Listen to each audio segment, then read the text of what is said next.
Viewers, আজ আমি আপনাদের তৈরি করে দেখাচ্ছি ফ্রাইড রাইস। এর জন্য আমি নিয়েছি 1 কাপ পরিমাণ গাজর কুচি, 1 কাপ পরিমাণ বরবটি কুচি, কয়েকটা কাঁচা মরিচ, 250 গ্রাম হাড় ছাড়ানো মাংস, ঘি এবং সয়া সস। এখন আমি একটি প্যানে তেল গরম করতে দিয়েছি। তেলটা গরম হয়ে আসার পর আমি এখানে দিয়ে দিচ্ছি 1 টেবিল চামচ পরিমাণ আদা বাটা এবং 1 টেবিল চামচ পরিমাণ রসুন বাটা।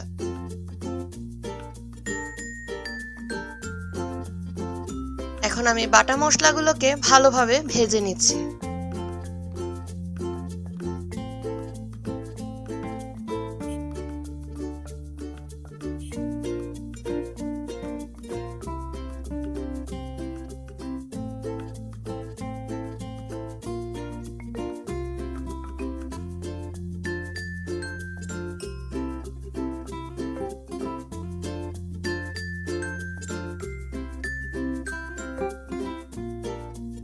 আমি এখন দিয়ে দিচ্ছি কয়েকটা কাঁচামরিচ। কাঁচামরিচগুলোকেও আমি একটু ভেজে নিচ্ছি।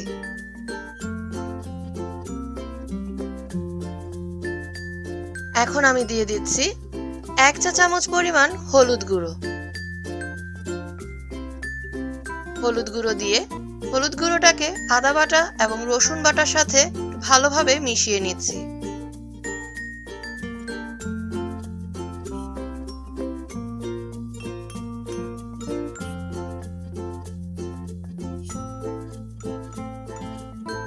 এখন আমি আগে থেকে দুটো ডিমকে ফাটিয়ে নিয়েছিলাম।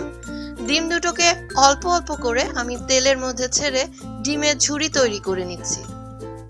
ডিমের ঝুড়িটা যেন নরম হয় সেই জন্য আস্তে আস্তে করে ডিমটা নরম থাকা অবস্থায় ঝুড়িটা তৈরি করে নিতে হবে এবং এই মিশ্রণটিকে বারবার নাড়তে হবে যেন লেগে না যায়। সামান্য সামান্য পরিমাণে ডিম দিয়ে আমি এই ঝুড়িটা তৈরি করে নিচ্ছি।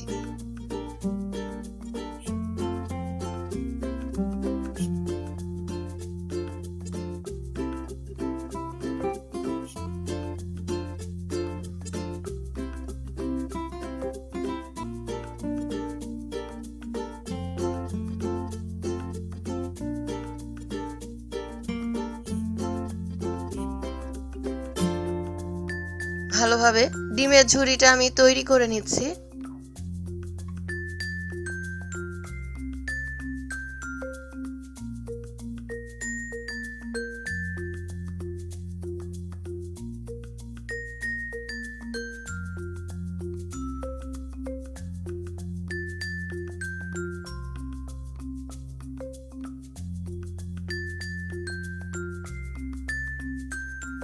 এখন আমি বাকি অংশটুকু ডিমের ফাটানো দিয়ে দিলাম।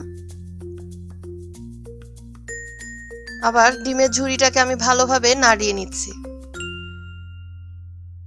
এখন দিয়ে দিচ্ছি আগে থেকে টুকরো করে রাখা হাড় ছাড়ানো মুরগির মাংসগুলো।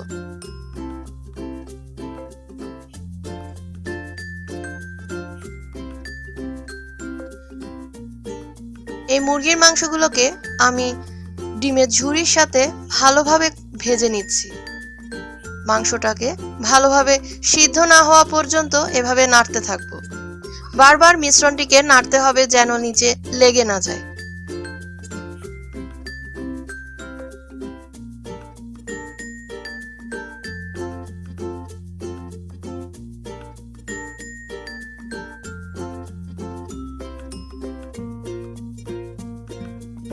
এখন আমি দিয়ে দিচ্ছি আগে থেকে কুচি করে রাখা বরবটি এবং গাজর।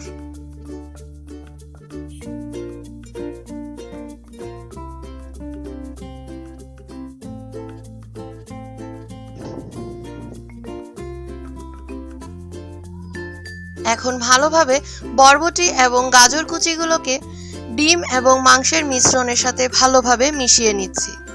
গাজর এবং বরবটিটা সিদ্ধ হওয়া পর্যন্ত অপেক্ষা করতে হবে এবং সেই অবধি মিশ্রণটিকে কিছুক্ষণ পর পর নাড়িয়ে দিতে হবে যেন নিচে লেগে না যায়।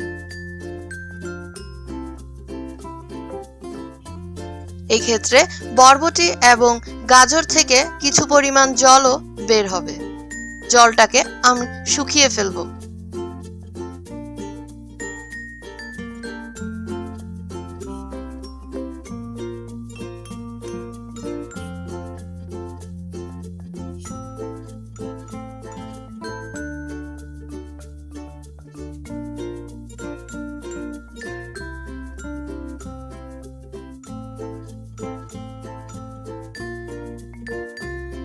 এখানে বরবটি এবং গাজর থেকে কিছু জল বেরিয়েছে, জলগুলো আমি শুকিয়ে নিয়েছি। এই অবস্থায় আমি দিয়ে দিচ্ছি আগে থেকে হাফ বয়েল করে রাখা চিনি গুঁড়া চালের ভাত। আমি ভাতগুলো অর্ধ সিদ্ধ করে রেখেছি, বাকিটা এখানে ভাপে সিদ্ধ হয়ে যাবে। ভাতের সাথে আমি সম্পূর্ণ মিশ্রণটাকে ভালোভাবে মিশিয়ে নিচ্ছি।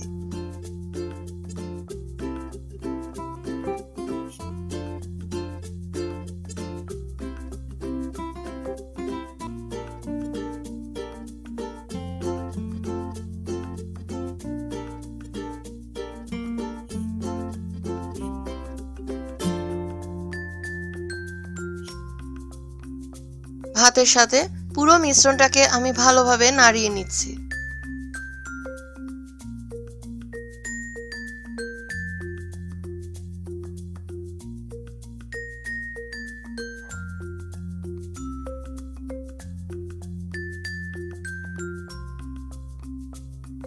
এখন আমি দিয়ে দিচ্ছি স্বাদ মতো লবণ এবং সামান্য পরিমাণ চিনি।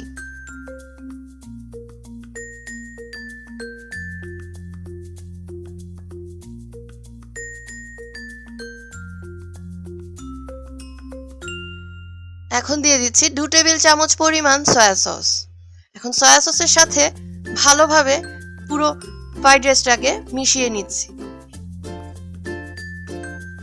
এখন দিয়ে দিচ্ছি কয়েকটা পরিমাণ কাঁচামরিচ। তৈরি হয়ে গেল খুব সহজেই ফ্রাইড রাইস।